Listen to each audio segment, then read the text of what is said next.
Glória a Deus, aleluias, Bom dia, meu querido. Na paz do na nosso Senhor. paz gloriosa do Senhor Jesus Cristo. Estamos aqui num bate-papo teológico, pastor Cleilson, pastor Isaac Morgado, estudando a palavra, meditando na Sagrada Escritura. E nós aqui analisando, textos no seu contexto sobre a grandeza de Deus.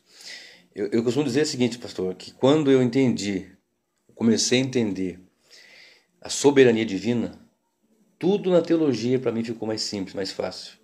Eu submeti todo o meu conhecimento teológico, doutrinário, debaixo da soberania divina.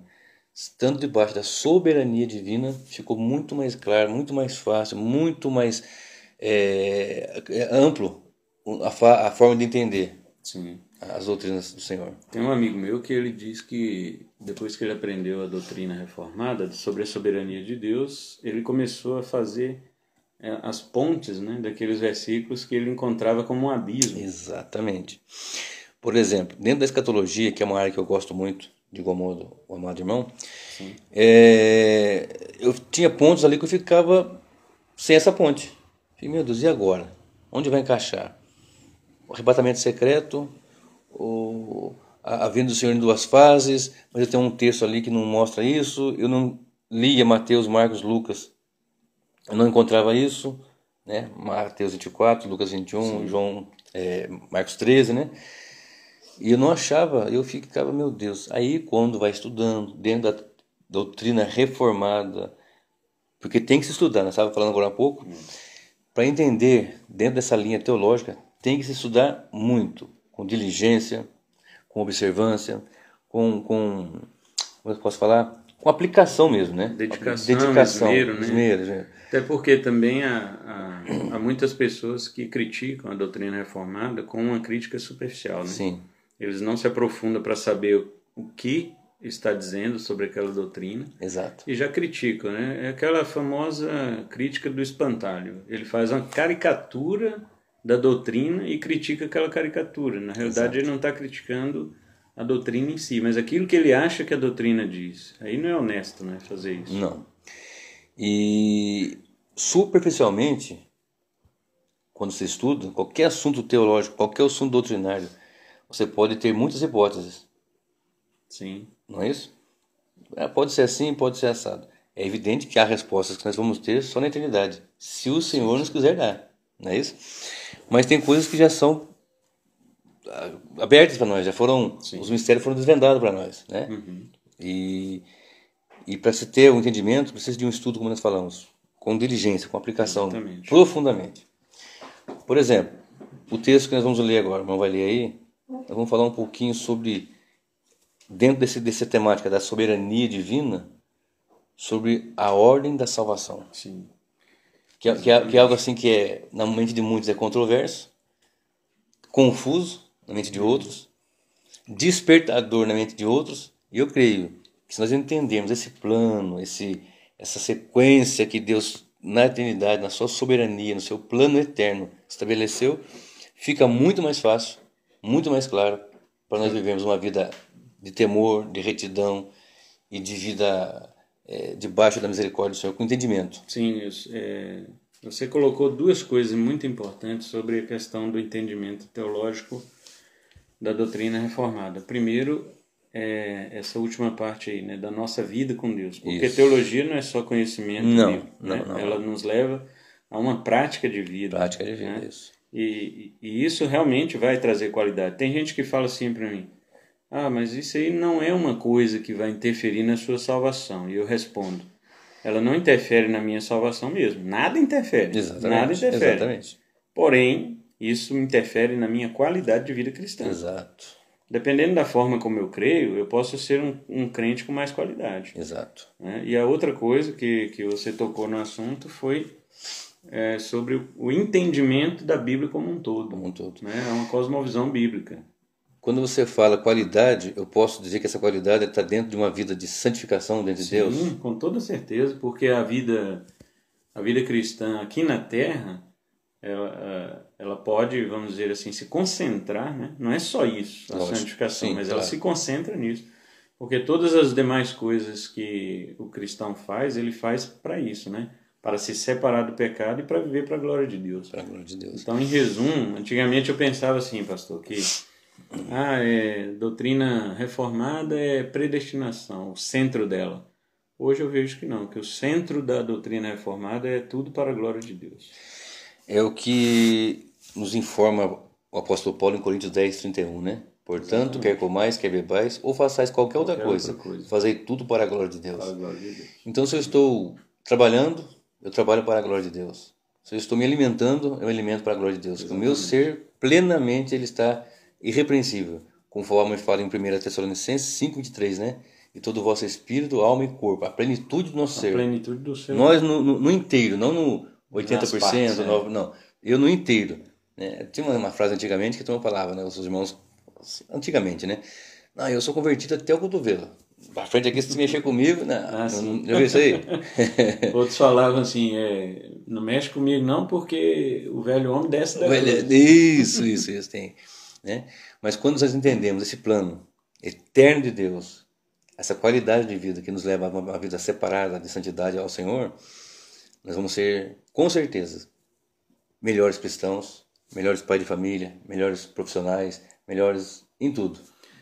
Uma coisa que o pastor está falando aqui é muito importante e a gente vê muito nas igrejas, muitos pregadores ou palestrantes falarem. Né? Eles querem fazer palestras, por exemplo, para casais. Vamos fazer palestra para casal. Sim. Mas por que não? Tem que fazer uma palestra para casal, para o seu casamento ser assim e tal. Aí outro fala, vamos fazer palestra para profissionais cristãos. Então, eles ficam quase que dicotomizando a vida cristã, né? Cortando em partes a vida cristã. Exato. E, na realidade, a doutrina reformada ela nos ensina que o seu todo, né? Aquilo que você citou em Tessalonicenses, é o todo do crente que deve ser conservado e irrepreensível. Então, quando você aprende a ser um verdadeiro cristão, automaticamente você vai ser um bom marido, automaticamente um bom funcionário, um bom pregador, né? E assim por diante. Essa questão, por exemplo, que o apóstolo Paulo ensina para Timóteo, ensina nas cartas ali para Tito, com outras palavras em outras cartas também, mas a dedicação à sã doutrina, né? Pregar a sã doutrina. A sã, que é sadia. Doutrina, que é a palavra de Deus ali aplicada com poder. De modo que se eu aplicar isso, se eu estiver vivendo isso, é claro, as pessoas falam, não é legal você fazer um encontro de casais e tal, poxa, pode até ser numa chácara, um dia lá, mas não para que isso venha a salvação do casamento, alguma coisa. Se uma vida de um crente ela é estabelecida na sã doutrina, é como eu falou agora, ele vai ser um bom marido, bom pai, bom amigo, bom vizinho, bom trabalhador, pregador, e assim por diante. Mas voltando à soberania divina, o irmão vai ler um texto agora para nós aqui, para nós falarmos um pouquinho mais sobre essa questão da soberania divina nos planos eternos. O versículo é o de Romanos 8, verso 29, que ele fala sobre, vamos dizer, a ordem da salvação na visão ali do apóstolo Paulo. Né? Claro que Paulo não vai colocar exaustivamente ali, sim, mas ele coloca assim, verso 29, porquanto aos que de antemão conheceu, também os predestinou para serem conformes à imagem de seu Filho, a fim de que ele seja o primogênito entre muitos irmãos. E aí ele segue a sequência, né, no verso 30, aos que predestinou, a esses também chamou, e aos que chamou, a estes também justificou, e aos que justificou, a estes também glorificou. Então, você tem aqui uma sequência na escrita do apóstolo Paulo do processo da salvação. Claro que a gente falando por ordem, né, ordenadamente, você vai ter que pegar outros textos da Bíblia para completar esse processo, claro. Né? Mas aqui Paulo já dá quase que uma sequência cheia, uma sequência quase que completa. Né? Sim. Obviamente que ele omite alguns termos que ele usa em outras partes por causa do propósito do escrito. E é o perigo de fazer isso, né? De pensar apenas um versículo, às vezes, sem ter o contexto. Porque o contexto, às vezes, está aqui do ladinho ou lá para trás ou lá para frente nas escrituras. Sim, é verdade. Né? Por isso que quem estuda a palavra tem que estudar. É aquela frase que eu sempre falo nas minhas pregações, que o verbo estudar deve estar no presente do indicativo. Né? Eu estudo. Né? Não estudei, eu estudo. Exatamente. Estudei, mas eu estudo. E amanhã também. Depois de amanhã e depois assim por diante. Não pode usar no passado e ponto. Não. Eu estudei. Não pode. É uma tragédia para um estudioso. É uma tragédia. Eu estudei. E aí? Né? Conhecimento não acaba, você continua verdade. continua buscando. Mas antes de nós entrarmos de fato no que você vai nos levar nos estudos agora aqui, nesse nosso bate-papo, muitas pessoas aqui, me lembrei agora, usando esse texto, eles falam que não é um conhecimento soberano, mas é uma presciência. Deus sabe por presciência. Como é que o irmão explica isso aí pra gente? Por exemplo, Deus sabe quem é salvo não por soberania, mas apenas por presciência. Ele pré-conhecia, pré-ciência. Ciência é conhecimento, pré antes. Ele pré-conhecia, ele pré-entendia, eu conhecia, melhor dizendo. Como é que você explica isso aqui para que as pessoas que vão nos ouvir depois tenham assim, um despertar para o conhecimento, o estudo? O que eu colocaria, pastor, sobre essa palavra presciência, sabe aquela coisa de você forçar tanto um significado e repetir milhares de vezes até que ele tome aquele significado? E daí quando você vai falar o real significado, ninguém acredita mais. É isso que acontece. As pessoas que não creem na soberania de Deus, ou dizem que creem, mas falam que a soberania de Deus está aí limitada pela vontade ou pelo livre-arbítrio do homem, como eles falam, eles forçaram tanto o significado dessa palavra presciência que ela perdeu o sentido. Mas se a gente for colocar aqui, o que eu diria para o nosso ouvinte é o seguinte, que a palavra conhecer na língua judaica, na cultura judaica, que foi a cultura que Deus usou, né, para trazer sua revelação, a palavra conhecer não significa saber. Conhecer significa ter uma relação íntima. Exato. Ter um relacionamento íntimo. Eu vou dar um exemplo aqui para os ouvintes dessa palavra na versão corrigida em Gênesis 4, verso 1. Certo. Fala lá, e conheceu Adão a sua mulher, e ela engravidou, né? E ela concebeu. É um relacionamento íntimo. Profundo. Adão não ia chegar para Eva e dizer, oi, prazer, Eva, eu sou Adão, e ela ia engravidar, né? Exatamente. Então, conhecer não é saber quem é. Se fosse, Jesus Cristo estaria mentindo em Mateus 7, 23. Porque ele falou que muitos naquele dia vão dizer que no nome dele expulsaram demônios, profetizaram, operaram milagres, e a resposta dele vai ser, nunca vos conheci. Exatamente. Se conhecer é saber quem é, ou saber os fatos sobre a pessoa, então Jesus está mentindo, porque ele está dizendo nunca. Exato. Nunca vos conheci, quer dizer, nem no passado, nem agora, nem no futuro. No caso, então, nunca tive relação, vocês nunca foram meus chegados, nunca foram meu conhecedor, nunca tivemos um relacionamento de abraçar, de ter comunhão, de sentar junto, de comer junto, sentar na mesa. Exatamente, é isso daí. É isso que Jesus está dizendo. Eu nunca tive relação íntima com vocês. Então, trazendo para esse ponto, o que os que não creem aí na doutrina da predestinação falam que é presciência, eles querem limitar Deus na sua presciência. Deus conhece todas as coisas. É lógico que Deus conhece todas as coisas. Agora, uma pergunta que fica, quem é que colocou essas coisas lá para Deus conhecer? Isso. Né? Aí nós voltamos à soberania divina. A soberania divina. Soberania divina. Não pode haver nada que possa ter colocado algo lá para Deus conhecer. A propósito, esse texto de Mateus que você citou agora aqui, é um dos textos mais pesados da Bíblia, né? Diga-se de passagem, né? Diga-se de passagem. Eu nunca vos conheci, mas eu preguei. Eu fui no culto, eu tinha carteirinha da convenção, carteirinha da igreja, eu tinha o meu cartão de dízimo, eu tinha...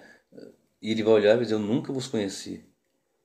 Mas para quem que vai dizer? E outra, Senhor, Senhor. Quem é que chama Senhor, Senhor? A igreja, os crentes, aqueles que dizem... Pessoas que professaram. Que professaram, né? Não está falando para mundano. Não, pessoas que... Então, por isso que nós temos que tomar muito cuidado, né? Até aquela série de mensagens que eu preguei há pouco tempo, acho que foi até a minha última série que eu preguei, sobre juntos, porém não misturados, né? Que sempre vai ter... Ouvi aquela série, muito bom, muito bom. Aquela série onde vai estar ali, assim, que eu preguei, né? Que o senhor fala que tem o joio e tem o trigo. E eu não tenho uma congregação só de joio nem só de trigo, eu tenho de tudo ali, dos dois. E verdadeiramente, Cristo só tem uma igreja, a noiva. Sim. A outra é a meretriz. Os reformadores denominavam isso de igreja invisível, né? Exatamente. Porque aos olhos nossos nós não conseguimos discernir ali quem é joio e quem é trigo. Não conseguimos. Aos olhos de Deus somente, né? Aos olhos de Deus. Por isso que nós temos que viver, o que nós vamos falar agora aqui, já estamos entrando nesse assunto, sobre uma vida que vai nos levar a uma vida de qualidade, e essa qualidade ela redunda em espiritualidade, redunda em santificação a Deus, redunda em comprometimento. Aliás, outra coisa que falta muito no meio do povo de Deus é o comprometimento. Exato. É o Mas eu acredito comprometimento. que essa falta é justamente a falta do comprometimento, é a falta do entendimento. Exatamente. Né? As pessoas elas não conseguem dimensionar a grandeza da salvação, né? Como você mandou um bom dia uma vez para todos nós lá. Bom dia a todos e glórias a Deus por tão grande salvação, né? Isso. As pessoas não dimensionam essa tão grande salvação, então por não fazer ideia do tamanho disso, também não tem uma vida aplicada para Deus, né? Exatamente. Vamos ao texto. Sim, o texto que nós lemos aqui, ele diz que os que de antemão conheceu. Então veja, como nós já falamos aqui, que a palavra conhecer, ela significa ter uma relação íntima. Sim. Agora falta a gente saber o que significa de antemão. Antemão quer dizer a eternidade passada. E aí tem outros textos que corroboram isso, né, que comprovam isso. Jeremias 31, verso 3, né, o profeta fala que com amor eterno Deixa eu ler esse texto eu aqui. te amei. Sim, Jeremias 31, versículo 3. Isso eu quero ler. Jeremias 31, verso 3. O verso 3. Cadê? Aqui. Há muito que o Senhor me apareceu dizendo, porquanto com amor eterno te amei, por isso com benignidade te atraí. A minha versão é a Almeida Corrigida Fiel. Sim. É o mesmo texto ali que é usado pelos reformadores, Isso. né, na King James. Amor eterno te amei. Com amor eterno eu te amei. E com benignidade te atraí. Com benignidade te atraí. Então você vê que o que Paulo está usando aqui é o mesmo que Jeremias usou lá. O amor eterno de Jeremias é o que de antemão conheceu de Paulo. Exato. Né? E aí você vê que em várias partes das cartas, Paulo chama os salvos de amados pelo Senhor. Né? Isso. 2 Tessalonicenses capítulo 2, eu estou aqui com a versão atualizada, mas no capítulo 2, verso 13, o apóstolo diz assim: entretanto, devemos sempre dar graças a Deus por vós, irmãos amados pelo Senhor, porque Deus vos escolheu desde o princípio para a salvação. Não é? Olha só. Então, às vezes as pessoas falam, não, Deus escolheu para um ministério. Eu acredito, né, que Deus escolheu você para um ministério, para um pastorado, para isso e aquilo, mas não para a salvação. Eu até questionei uma professora, né, que ela dizia isso, e eu disse para ela assim: a senhora acha que Deus ele predestinaria uma pessoa para um ministério que é coisa apenas aqui para a terra, e com relação à eternidade Deus deixaria na mão da pessoa? É muito curioso isso. É muito. Porque algo que é terreno e vai findar, que todo o nosso ministério vai findar. Sim. Né? Deus obriga você a fazer. Ele te predestina, ele te coloca ali, não, você tem que fazer porque eu te predestinei. Agora, para a eternidade, que nós não temos condições, Deus deixaria em nossa mão? Não faz sentido. Não faz. E este versículo deixa isso claro, porque ele diz: dou graças a Deus por vós, irmãos, amados pelo Senhor, por Deus os ter escolhido desde o princípio para a salvação. Até porque isso para uma mente humana, na sabedoria humana, já seria sem fundamento. Imagina na mente de Deus, na mente de Deus que é superior infinitamente. Né? Exatamente. Então, de antemão. De antemão significa eternidade passada, e o conheceu significa o amor eterno. O amor eterno. Porque os que dantes conheceu também os predestinou. Isso, este é o segundo ponto aí, então, da ordem, né? Da etapa da salvação. Os predestinou. Então, isso aqui também é uma coisa que as pessoas já falaram tanto erradamente sobre isso, que ficou até, como você disse, sobre as pessoas que não estudam. Elas ficam no superficial. Exato. Né? Ficam superficial. Exatamente. E aí não vão realmente querer se aprofundar. Porque se você for se aprofundar na Bíblia, você vai ver que lá, na palavra de Deus, a palavra predestinação, predestinou e tal, acontece várias vezes. Né? Até o reverendo Augusto Nicodemos, ele fala o seguinte: você pode até não entender, interpretar de outro jeito. Pode até não entender, mas dizer que não é bíblico, Sim. ou que não é uma doutrina bíblica, melhor dizendo, você está errado. Né? E eu vejo um risco em muitos pastores que afirmam que é doutrina diabólica. Ah, tem muitos. Isso é uma blasfêmia, pastor. Tem muitos que falam isso. Inclusive tem até textos, né? Tem mensagens, né? Sim, tem mensagem na internet. Na internet aí que estão lá. A diabólica diabólica doutrina, satânica é, doutrina da predestinação e da eleição, uma coisa assim. Isso é uma blasfêmia, porque a pessoa está dizendo que uma doutrina bíblica procede de Satanás. Né? Exatamente. E já vi isso em várias pregações, vários pastores afirmando dessa forma, que eu acho um perigo. Né? Predestinação é algo que Deus estabeleceu segundo o seu propósito, segundo o seu propósito nos tempos eternos, na eternidade passada. Se tem alguém que é livre, esse alguém é Deus. É Deus. Só Por isso que a Bíblia fala, né, alguns textos falam de eternidade a eternidade, né? Sim. Porque nós temos a eternidade passada. Nesse momento nós estamos dentro de uma eternidade, porque nós não vamos acabar. Você pode morrer fisicamente, mas você não acaba. Até porque todos vão ressuscitar. Sim. Ou para a vergonha eterna, ou para a vida eterna. E a eternidade segue. Né? Então temos a eternidade passada, a qual nós estamos hoje, e a futura. A que virá. Muito bem. Então nós falamos um pouco do amor eterno, predestinação e eleição. E agora, o chamado eficaz. O chamado eficaz é um dado momento, né, da vida do eleito, do escolhido de Deus, em que ele vai ouvir o Evangelho e que, ao ouvir o Evangelho, ele vai compreender. Mas então, compreender com a mente espiritual. Mas assim, então seguindo a sequência aqui, né? Os que dantes conheceu, predestinou, para ser conforme a sua imagem, tal. E aos que predestinou, a esse também chamou. Sim, né? O verso é o chamado eficaz. 30, é o chamado eficaz. Então quer dizer que não sou eu que aceito Jesus. Não. Eu aceitei Jesus. No dia 14 do mês tal, do ano tal, lá não sei na onde, eu levantei as mãos cansadas e aceitei Jesus. A gente pode marcar sim essa data, sim, né, claro, da experiência. Do nosso ponto de vista, né? Sim, pode ter, porque a experiência é real, né? É claro, verdadeira. Lógico. Mas é o termo, né, que a gente usa, dizendo que naquele dia nós tivemos uma compreensão. Na verdade, não. Aquele dia, o Senhor que nos alcançou, Ele que nos abriu a mente sobre as verdades do Evangelho. E, para você ter uma ideia, intelectualmente falando, todas as pessoas que ouvem o Evangelho entendem. Sim. Né? Claro. Óbvio, né? Desde que não seja um infante, né? Ou uma pessoa que tenha alguma deficiência mental, uma pessoa em seu estado normal ali, ela vai entender o Evangelho, sim, humanamente falando. Exatamente. Agora, esse entendimento humano do Evangelho não quer dizer que a pessoa o entendeu na sua profundidade, no seu profundo sentido espiritual. E para entender nessa profundidade, a mente humana não é capaz. Não é. Tem que ser o que fala em João 16, que o Espírito Santo seria enviado e ele ia convencer do pecado, sim, da justiça e do juízo. E ele nos guiaria a toda a verdade. A toda a verdade.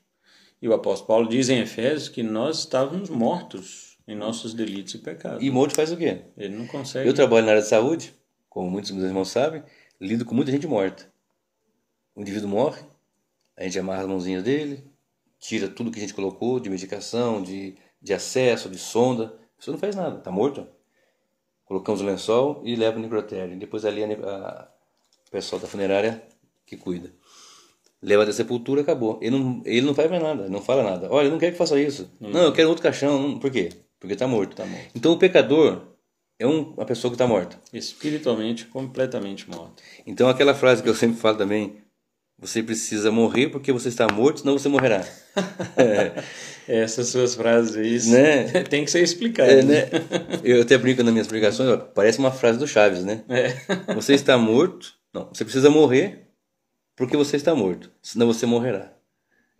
Mas o que é isso? Você precisa morrer para o pecado, o indivíduo, né? Sim. Porque ele está morto em pecado, isso, porque senão ele morrerá a morte eterna. É isso. Aí está explicado então para o nosso ouvinte a frase do Chaves, do pastor. Né? Mas você precisa. Outro dia eu fui evangelizar um rapaz, eu falei assim: esse aqui está querendo na igreja e tal. Aí eu olhei para ele assim: rapaz, você precisa morrer. Tá doido, pastor? Porque você está morto. Ué, senão você morrerá. Daí ele ficou assim me olhando. Daí eu expliquei para ele: nós, todos que não temos Cristo, quem não tem Cristo, nós temos, né? Quem não tem Cristo, ele está morto em pecado. Ele precisa morrer para o pecado. Para não morrer a morte eterna. Para não morrer eternamente. Exatamente. Exato. Exatamente.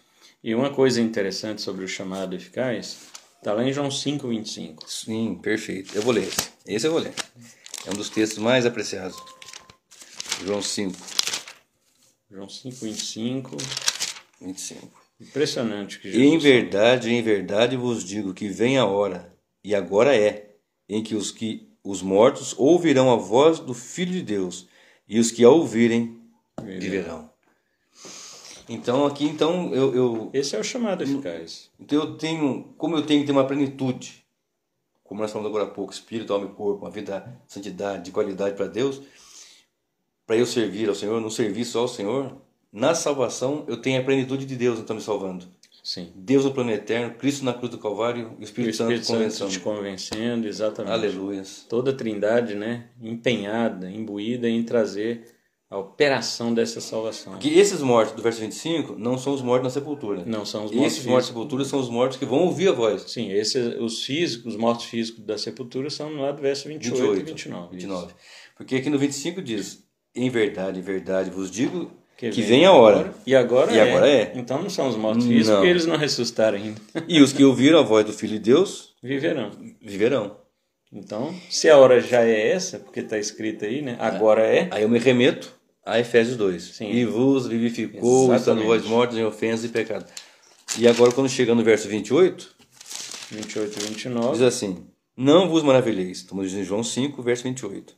Não vos maravilheis disto, porque vem a hora em que todos os que estão nos sepulcros ouvirão a sua voz.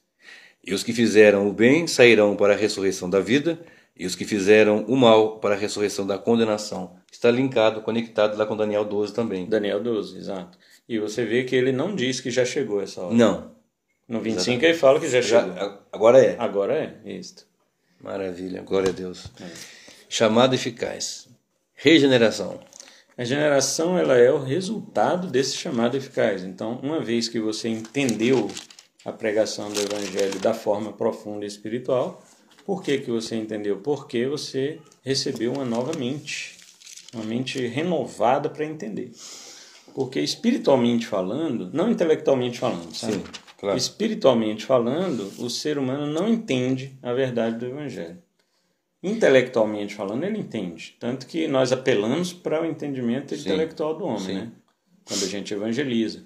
Quem é que não entende, por exemplo, ei, você é pecador, precisa se arrepender dos seus pecados, precisa vir a Cristo para crer. Quem não entende isso? Todos entendem. Mas esse é o apelo que nós fazemos ao entendimento intelectual do homem. Agora, o chamado que Cristo faz, esse aí de João 5:25, que você acabou de ler, esse aí só vai acontecer no interior do coração daquele que ele regenerou, ou seja, que ele deu uma nova natureza, que ele abriu os ouvidos daquele morto ali para ele ouvir a voz. Então, eu tenho dentro de uma casa, uma família, pai, mãe, 6 filhos. Que o pai é salvo por Cristo, a mãe é salva por Cristo, e de repente os demais filhos ali, os 6 filhos, ouvem o pai falar de Jesus, de repente até põe ali uma pregação para escutar num celular, enfim. E mesmo assim, eles podem até ter um entendimento intelectual, mas não têm a compreensão pela regeneração que o Senhor fez. Exatamente. Essa compreensão é a compreensão que salva, que leva o cara a dizer assim, então é isso que eu quero, é isso que eu desejo. Porque naturalmente o homem não deseja. Né? João 5,40, Jesus falou, vós não quereis vir a mim para terdes vida. Para terdes vida. Né? Porque naturalmente o homem ele rejeita Deus. Eu fico às vezes pensando que o ser humano é assim, ele fala que gosta de Deus, mas qual Deus que ele gosta? É o Deus que está ali na mente dele, que ele imagina que seja. Mas se você apresentar o Deus da Escritura, como ele é mesmo, será que ele gosta? E ele só pode fazer isso a partir do momento que ele é regenerado pelo poder de Deus. Ele é regenerado. Algumas pessoas dizem que não, você tem que crer primeiro para que você nasça de novo. Mas eu quero mostrar aqui dois versículos que provam que não é. O primeiro está em João, no Evangelho, né, capítulo 1, que é muito conhecido este versículo, né, que fala lá do 11, que Jesus veio para o que era seu. Isso. Outra ocasião a gente pode até fazer um bate-papo para descobrir o significado do que era seu e do que era seus, né, os seus no plural e singular. Mas só para a gente pegar o contexto aqui. Veio Jesus, né? Veio para o que era seu e os seus não o receberam. Mas a todos quantos o receberam, deu-lhes o poder de serem feitos filhos de Deus, a saber, aos que creem no seu nome. As pessoas param por aqui. Aí eles falam, tá vendo que tem que crer para ser filho? Exato, Sim, ninguém exato. discute que tem que crer para ser filho de Deus. Claro. Agora vamos para o 13, para você ver quem é que pode crer. Está escrito, os quais, ou seja, esses que creram no seu nome, não nasceram do sangue, nem da vontade da carne, e nem da vontade do homem, mas de Deus. Olha aí.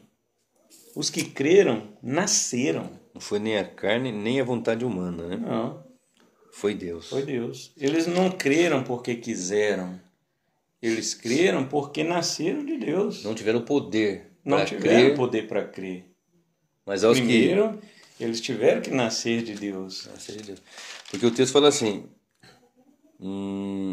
deu-lhes o poder de serem feitos filhos de Deus. Sim, Então isso vem da parte do Senhor. vem da parte de Deus. Aí o 13 que explica. Aí eu posso- a quem que Deus deu este poder? Aí eu posso gritar igual gritou Jonas, do Senhor vem a salvação. Do Senhor vem a salvação. Não é? E o outro bem simplesinho e pequeno, ainda da pena do apóstolo João, na primeira carta, né? Capítulo 5, e o versículo 1. Esse já não é tão conhecido como esse que a gente estava falando. Sim, sim. 1 João? 1 João 5, verso 1, Sim. que diz, todo aquele que crê que Jesus é o Cristo é nascido de Deus. Olha aí. Isso. Muito Então, lindo isso. não é o cara crer que vai fazer ele nascer de Deus, mas ele só crê porque já é nascido. Nascido de Deus. É. Então todos os que são nascidos de Deus, aos quais o Senhor na eternidade passada Os amou os amou, e os elegeu, e os chamou eficazmente. regenera, Regenera, vai acontecer o quê? Inevitavelmente eles vão crer. Eles vão ser convertidos. Exatamente. Nós passamos para outro tópico agora. Passando, A conversão. A conversão. A conversão e arrependimento. Então eu só consigo me arrepender pelo poder de Deus agindo em mim. Sim. A gente pode ter uma consciência do que está fazendo errado, mas conversão não é apenas uma consciência de que está errado ou certo. Às vezes tem até, antes de uma... Às vezes a pessoa tem até também um peso, um certo pesar daquilo que ela está fazendo. Né? Um remorso. A Bíblia diz que Judas, perdão. A Bíblia diz que Judas teve um remorso daquilo que ele fez com Jesus, mas isso não significa o verdadeiro arrependimento. Não. Não é? E eu tenho uma frase, até marquei aqui na minha Bíblia, dizendo o seguinte: arrepender-se é concordar com a avaliação de Deus, sem tentar justificar-se. Exatamente. Eu sou pecador e pronto. Me arrependo, peço perdão, confesso Jesus como meu Salvador, creio de todo o coração. E tudo isso, não pela minha força, nem pelo meu poder, mas pela graça, misericórdia, bondade, amor e ação. Sim. Olha o que Paulo diz em Romanos 2,4. Ou desprezas a riqueza da sua bondade e a tolerância e a longanimidade, ignorando que é a bondade de Deus que te conduz ao arrependimento. É Deus que faz o homem se arrepender. É Deus que conduz Israel ao arrependimento. Sim. É Deus que conduz o crente ao arrependimento. É Deus que conduz a nossa vida para sermos pessoas que vão entender de uma forma espiritual e não apenas intelectual. Exatamente. Glória a Deus. Os apóstolos, né, quando eles também criticaram Pedro por ter visitado Cornélio, né? Sim, foi. Pedro foi muito criticado. Mas quando Pedro conta o testemunho para os apóstolos, olha o que os apóstolos falam. Atos 11, 18. E ouvindo eles estas coisas, o testemunho de Pedro, Sim. apaziguaram-se e glorificaram a Deus, dizendo: logo também aos gentios foi por Deus concedido arrependimento para a vida. Deus concedeu arrependimento. Foi Deus concedeu arrependimento. Eu me lembro que quando eu era garoto, eu era moço, não lembro bem a idade. Desde criança eu já vim sendo cercado pelo Senhor. Não cresci no berço evangélico, família crente, não. Mas eu assistia programas, na minha época de criança, Rex Humbert e Jim Swaggart. Eu tinha 6, 7 anos. Eu ligava a televisão e assistia. Ao invés de ligar no Pica-Pau, no Popeye, eu ligava no programa ali, né? E é lógico, eu não lembro o que eu vi ali, mas eu lembro que fazia isso. E teve uma época da minha vida que minha mãe ia numa igreja, eu ia com ela, criança, não sabia nem ler. Ela ia um pouco, não foi aquela pessoa firme, entendeu? Mas um dia eu ouvi o evangelho, alguém me pregou. E alguém pregou para mim daquele dia ali, naquele momento.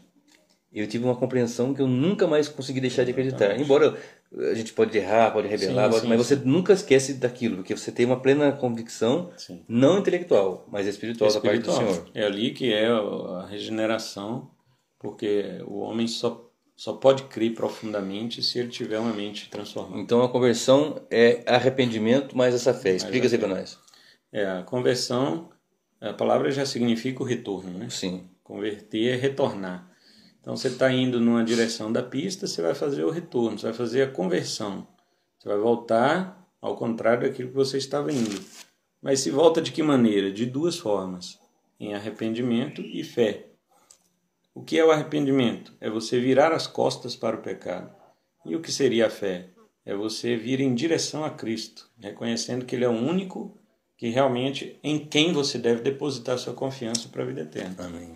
É isso que é a conversão.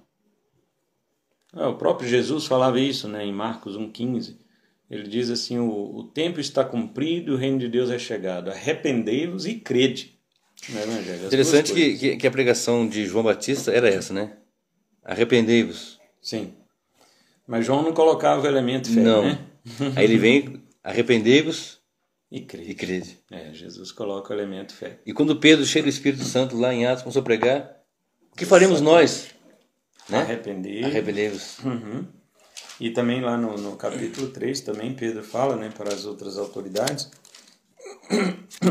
verso 19, arrependei-vos, pois, e convertei-vos para que sejam cancelados os vossos pecados. Isso, né? Coisa tremenda, né? Tremendo. Sempre foi parte do verdadeiro evangelho.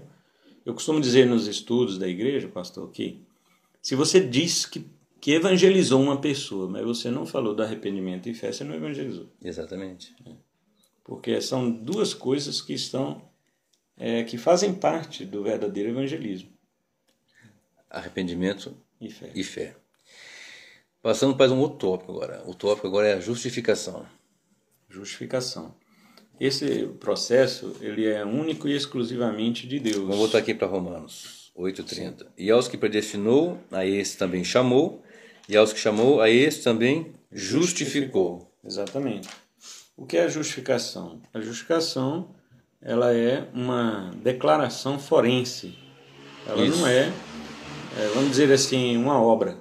A Igreja Católica, na época de Lutero, sempre acreditou que a justificação ela envolvia sua obra, sua boa obra. Mas não. Porque Deus ele não vai olhar para você e te ver justo. Porque para Deus ver alguém justo, ele precisa ser 100%. Não pode ser 99%. Então não é uma questão da sua obra. A justificação aqui que fala é uma declaração que Deus faz do indivíduo que depositou a sua fé, como a gente falou antes aqui, né? Na conversão, arrependimento e fé. O indivíduo que depositou a sua fé naquele que foi perfeito. E olha só, nós falamos agora há pouco sobre a plenitude do nosso ser em serviço a Deus, mas antes pela plenitude de Deus em nos salvar, Pai, o Filho e o Espírito Santo. E eu gosto muito desse texto que eu vou ler aqui, Efésios 4. Eu vou ler só o 31, porque para não ficar meio parecendo também no vácuo, né? Mas o que eu quero falar está no final do verso 32. Efésios 4, 31, 32. Toda amargura e ira e cólera e gritaria e blasfêmia e toda malícia sejam tiradas dentre vós.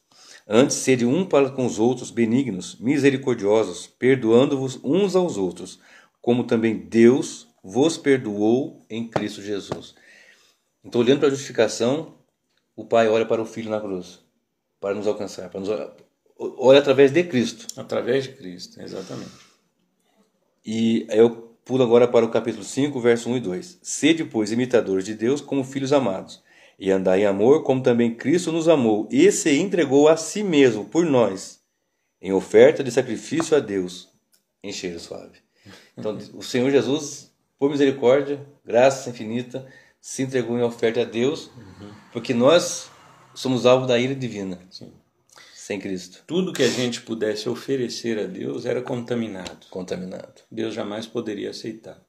Então Cristo vem perfeito, se oferece a Deus como ele é perfeito, Deus aceita. Né? Exatamente. Santo Anselmo de Cantuária, ele dizia o seguinte: por que Deus se fez homem? Ele dizia, porque o homem deve pagar pelo pecado, mas não pode.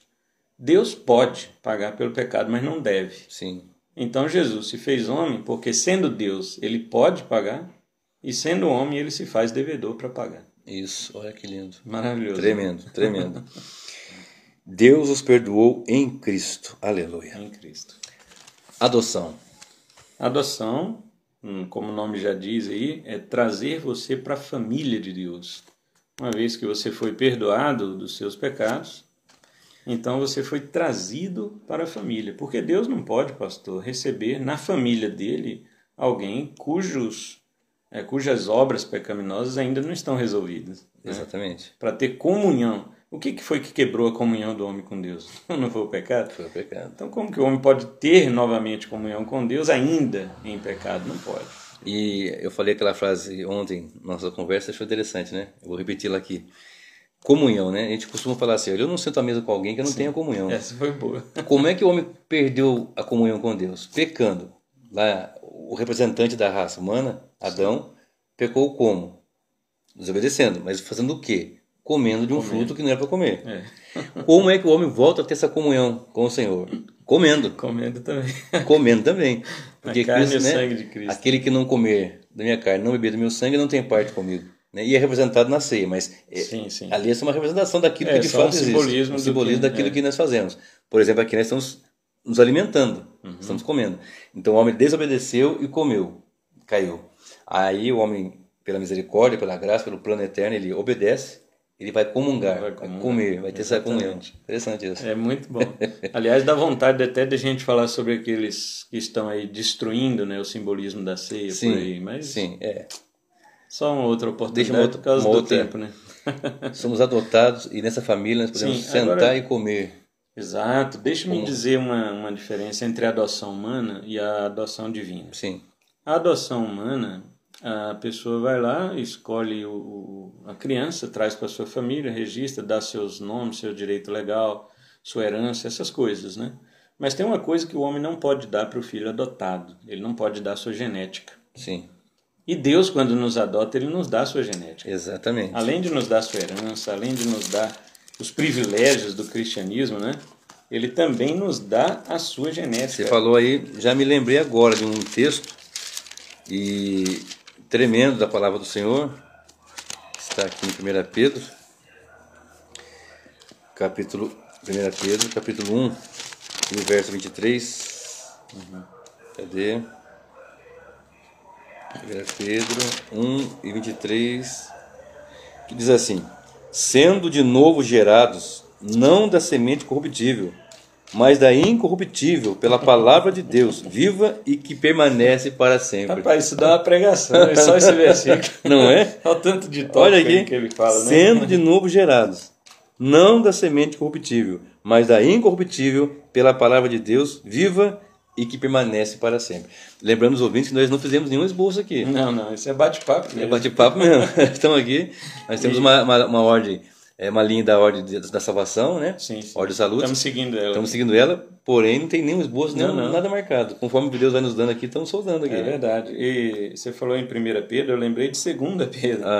O 1, verso 3 e 4, o apóstolo fala assim: visto como pelo seu divino poder nos têm sido doadas todas as coisas que conduzem à vida e à piedade, pelo conhecimento completo daquele que nos chamou para a sua própria glória e virtude, pelas quais nos têm sido doadas as suas preciosas e muito grandes promessas, para que por elas vos torneis coparticipantes da natureza divina. Natureza divina. A adoção terrena, ele pode dar até o nome, a herança dos bens, a comunhão na família ali no sentido de inclusão. É isso. Mas a genética não tem como. Não tem como. E aqui diz que ele recebe a natureza divina. E o apóstolo João, 1 João 3,9, diz que em nós foi plantada a divina semente. Divina semente. E nós temos aqui o que eu li agora há pouco, não da semente corruptível, mas da incorruptível pela palavra. Deus. Por isso que é um desprezo muito grande com a palavra, que nos dói no coração. Pessoas que não têm amor, não têm temor, não têm zelo, não têm desejo, não têm gosto pela palavra, fica chega a doer no nosso coração, né? Nesses últimos tempos, o desprezo da palavra tem sido tão grande, mas tão grande, que homens que eram até bons pregadores tomaram um caminho de mamão, da riqueza, do dinheiro, e desprezaram a palavra de Deus. Negociaram. Né? Negociaram. Uma vez eu visitei um casal e o marido dela estava afastado, e quando eu fui para visitar e convidá-lo novamente, ele disse assim: olha, pastor, eu não gosto de fazer as coisas forçadas, eu não tenho interesse nas coisas de Deus, não gosto de fazer nada forçado. Eu disse para ele o seguinte: você devia se preocupar com isso. Por quê?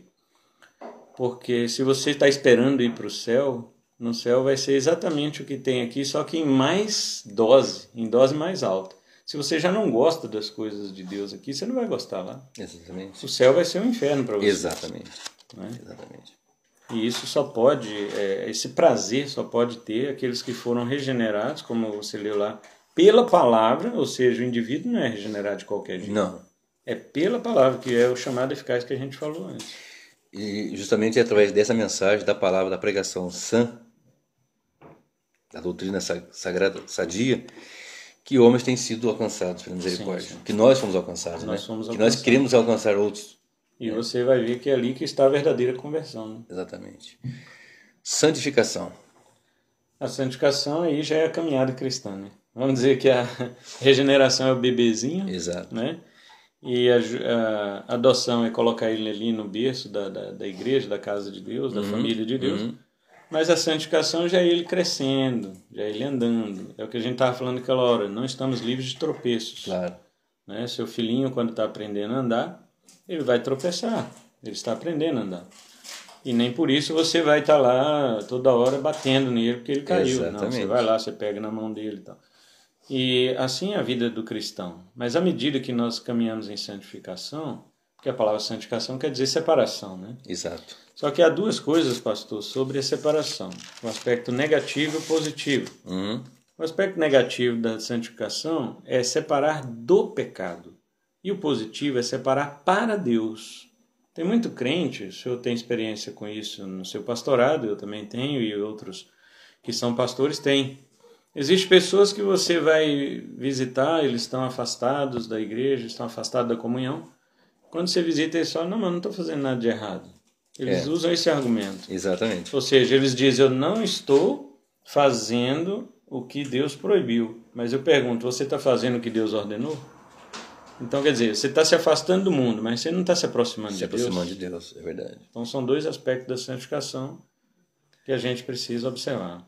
Ser santo é ser separado para Deus. Separado do mundo, do pecado para Deus. Isso, dois aspectos. Perseverança. Aí é que está o ponto, hein? Aí que está o ponto. Perseverança é muito confundido hoje, né, pastor? Deixa eu fazer um adendo aqui. Faz umas colocações aí, porque você teve umas experiências esses dias. Linkando aqui com da santificação para a perseverança, por exemplo, o apóstolo Paulo diz assim: quando eu era menino, você falou do bercinho, você falou da oraçãozinha ali. Quando eu era menino, falava como menino, discorria, vivia, andava como menino. Mas quando eu cheguei a ser homem, maduro, idade varonil, deixei as coisas de menino. Exato. E nós vemos pessoas que têm, às vezes, de tempo cronológico, muito tempo na caminhada, mas que não desenvolve. Né? E a perseverança é algo que nós temos, eu tenho falado, já tive alguns debates mais acalorados, porque a pessoa fala assim: não, alguém só vai perseverar, aliás, alguém só vai alcançar a salvação se perseverar, né? E o texto bíblico diz assim: não, aquele que perseverar até o fim será salvo.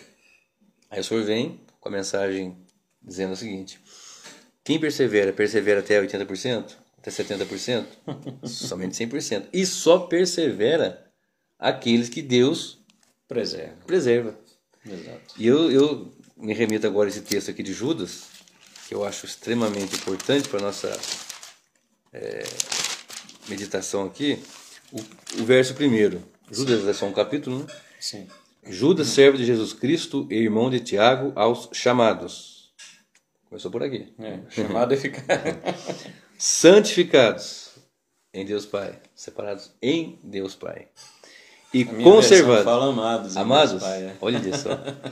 E conservados em Jesus Cristo. A minha fala guardados. Guardados? É. Guardados e conservados. Conservados. Que Nós bênção. lemos agora há pouco em Efésios 4:32 que Deus vos perdoou em Cristo Jesus. E Efésios 5:2 que Ele se entregou em ofertas de cheiro suave a Deus. E nele nós somos conservados. Aí no mesmo capítulo a gente vai para o verso 24 que diz: Ora, aquele que é poderoso para vos guardar de tropeçar e apresentar-vos irrepreensíveis com alegria perante a sua glória, ao único Deus sábio, Salvador nosso, seja glória e majestade, domínio e poder agora e para todo o sempre. Amém. Amém. Salvador nosso, que preserve. Mas você vai olhar aqui para o versículo 21 e pode apontar assim, olha só o verso 21.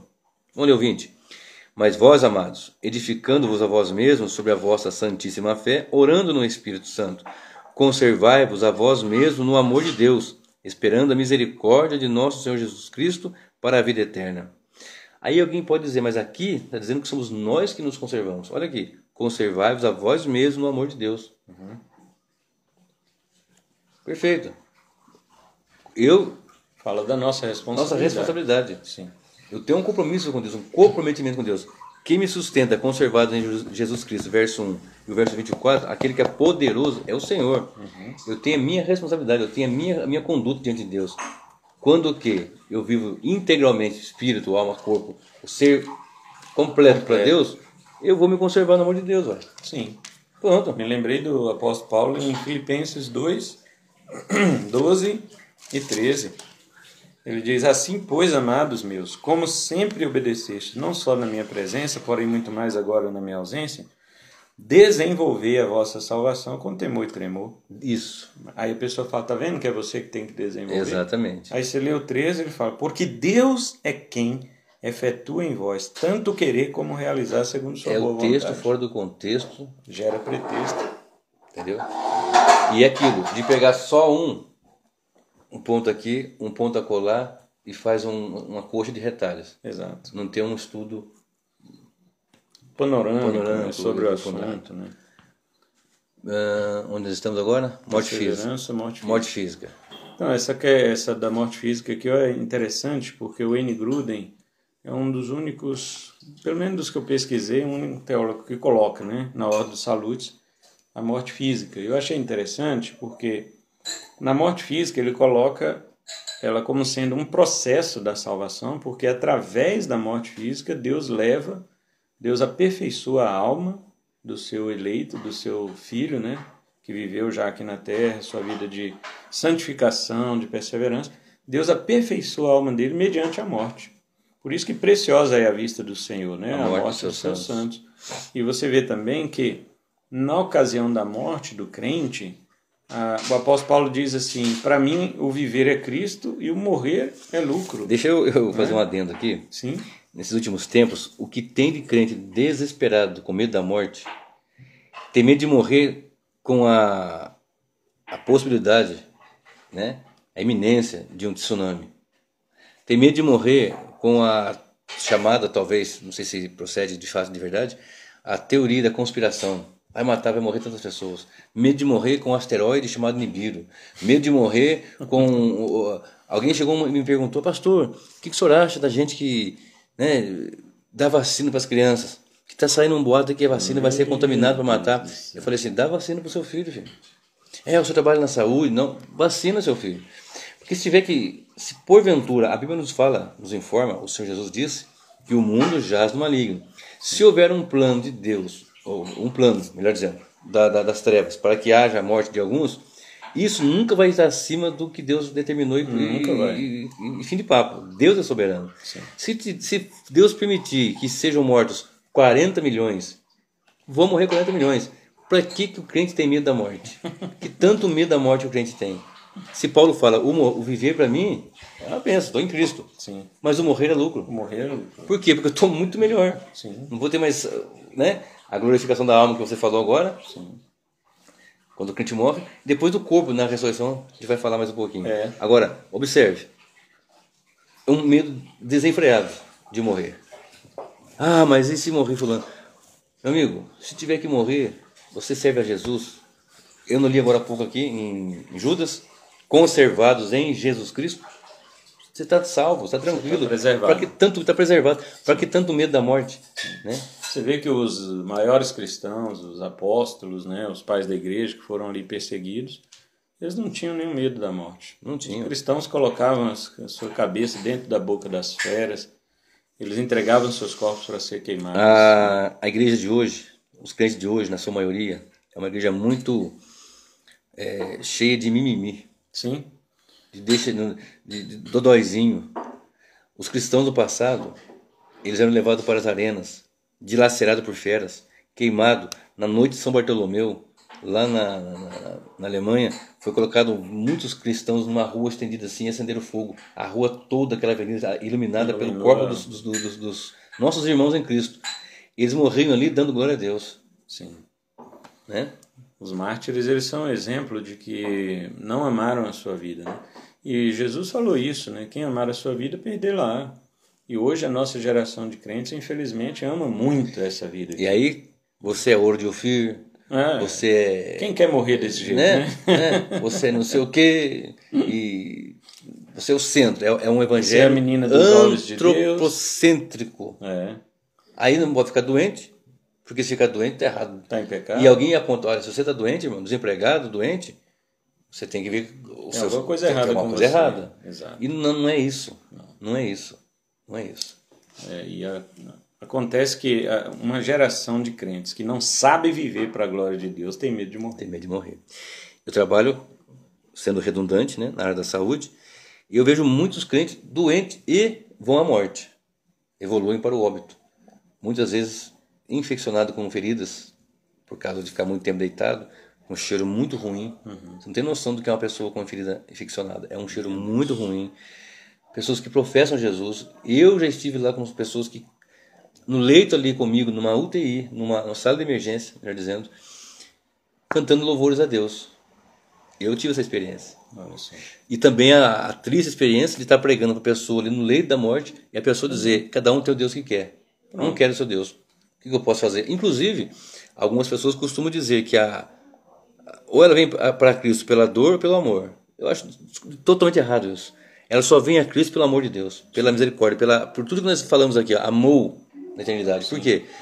Nós lemos um texto lá em Apocalipse, que no momento que vai ser derramadas as taças da ira, as pessoas vão morder a língua, vão sentir dores e vão blasfemar do Senhor. Se fosse pela dor, elas iam então se render ao Senhor. Elas iam se render a Cristo, se arrepender. Não é pela dor. É pelo amor de Deus. De Deus. Nem pelo amor do homem. Não, de Deus. Porque alguns falam assim, não, que tipo de amor é esse que você é obrigado a amar a Deus? As pessoas falam.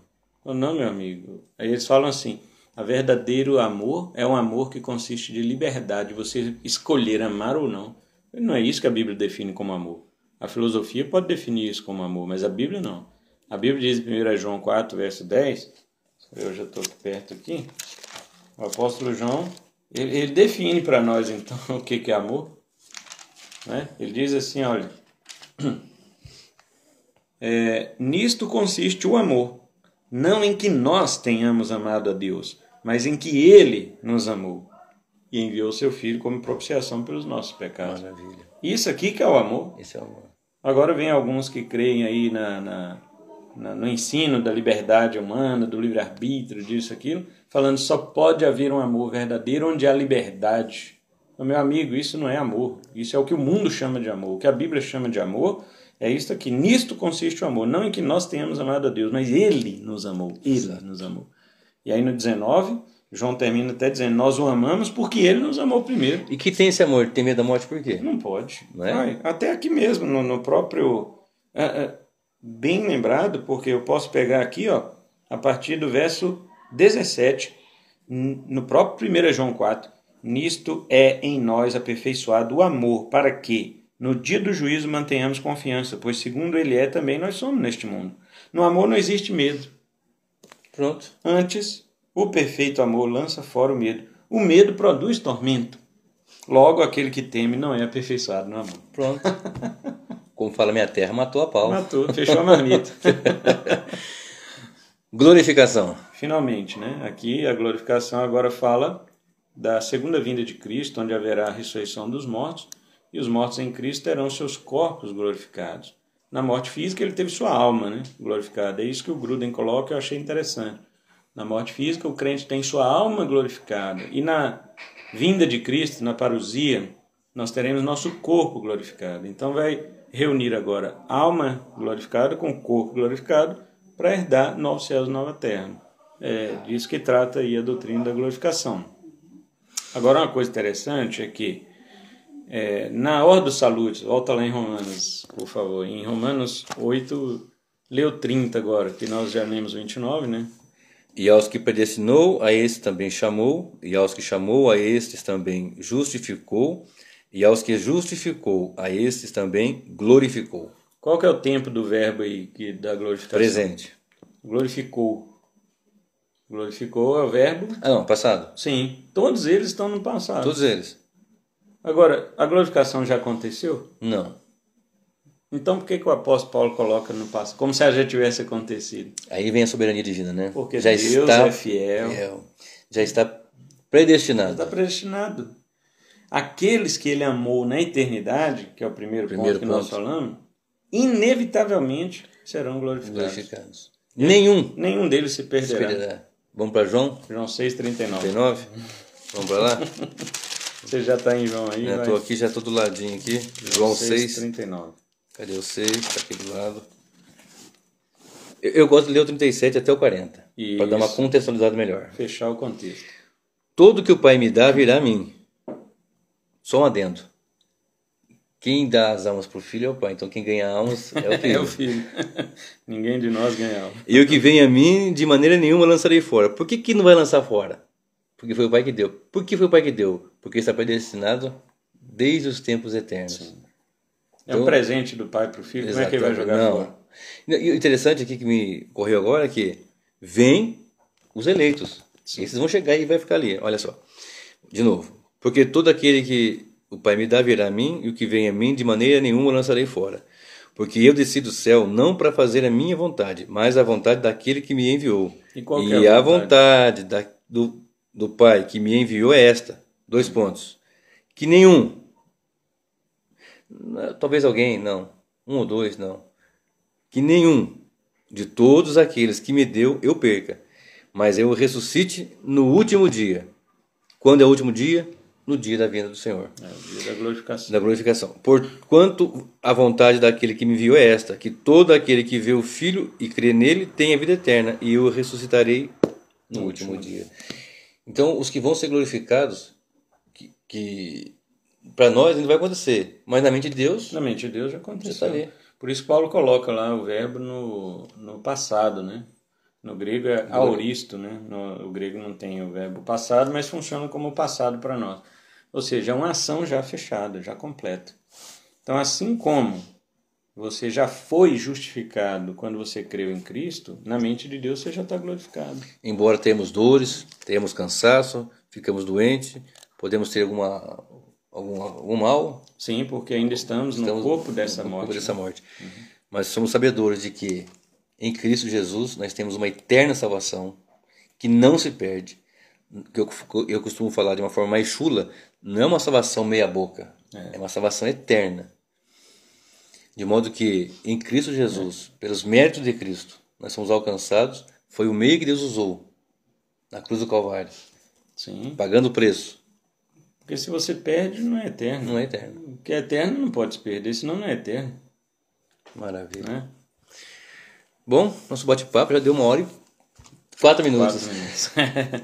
Bênção. Tá certo. Projetando meia hora, né? Projetando meia hora. Mas foi bom. Vamos orar? Amém.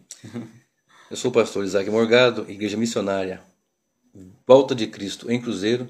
E nosso pastor Cleilson. Da Igreja Missionária Volta de Cristo em Vilhena, Rondônia. Servos do Senhor dispostos a pregar o Evangelho. Amém. Glória Simples, a Jesus. puro, porém eficaz, poderoso. Vamos orar? Verdade, vamos orar.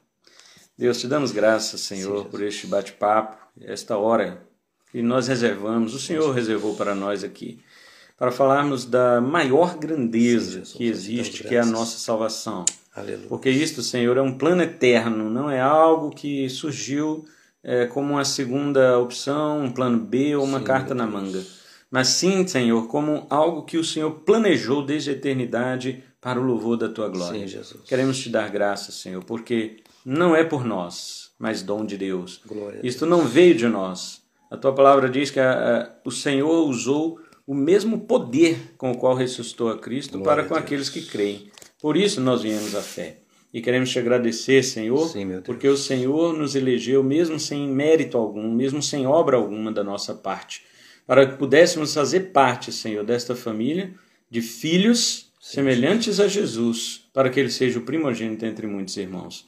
Nós Te agradecemos pelo Teu amor, abençoa também nossos ouvintes, Senhor, que estão Sim, aqui Jesus, abençoa e mesmo. participam disso conosco, ouvindo, para o louvor da glória do Senhor. Nós oramos gratos a Ti. Amém, Jesus. Amém. Deus abençoe a todos em Cristo Jesus.